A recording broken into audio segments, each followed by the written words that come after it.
Zee 24 तास एक पाऊल पुढे। आजच्या भागातही अशाच काही टिप्स जाणून घेऊया जेणेकरून तुम्हाला तुमचं व्यक्तिमत्व अधिक खुलवता येईल। हाय फ्रेंड्स, मी अनुज्ञा। फ्रेंड्स, आपण अनेकदा अशा व्यक्ती बघतो की ज्या कुठल्याही परिस्थितीमध्ये हसत असतात। मग यांच्या या सदाबहार व्यक्तिमत्वाचा नेमका राज काय असतो आज आपण जाणून घेणार आहोत। मधुरा नेहमीप्रमाणेच आपल्या बरोबर आहे। हाय मधुरा। हाय मधुरा, प्रेक्षकांना सांग की अशी जी सदाबहार व्यक्तिमत्व असतात कुठल्याही सिच्युएशन मध्ये बघा हसत असतात, काही सिच्युएशन आली स्वतःही हसतात, कधी कधी अनेक दुसऱ्यांनी हसवत असतात। काय गमत काय असतं याच्यात? यातली गंमत अशी आहे की अशा ज्या व्यक्ती असतात त्या स्वतःच्या स्ट्रेस मॅनेज करण्यामध्ये फार हुशार असतात।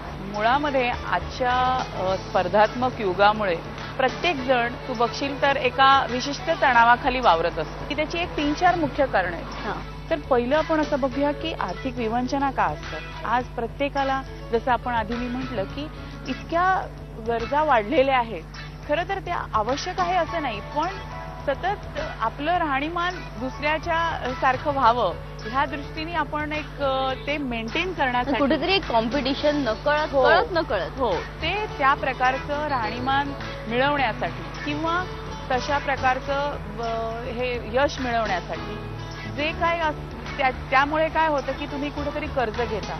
मुलांना असं असतं की नाही ह्या शाळेमध्ये घालायचं म्हणून मग त्या शाळेची फी जरी जास्त असली तरी नाही तिथे अमुक एक जास्त चांगलं आहे। दुसरं असं असतं की तुमच्या घरगुती वातावरण कसं आहे, तुमच्या नात्यामध्ये काही इश्यूज असतील, काही विसंवाद असतील, तर त्यामुळे सुद्धा तुमचा तो स्ट्रेस वाढत जातो। अनेकदा आपण खूप चांगलं नातं असलं तरी सुद्धा त्याचा स्ट्रेस असतो की आपल्या जबाबदाऱ्या काय आहेत त्यामुळे सुद्धा येणारा एक नकळत स्ट्रेस लोकांच्या पूर्ण करण्यासाठी म्हणा तो स्ट्रेस असू शकतो।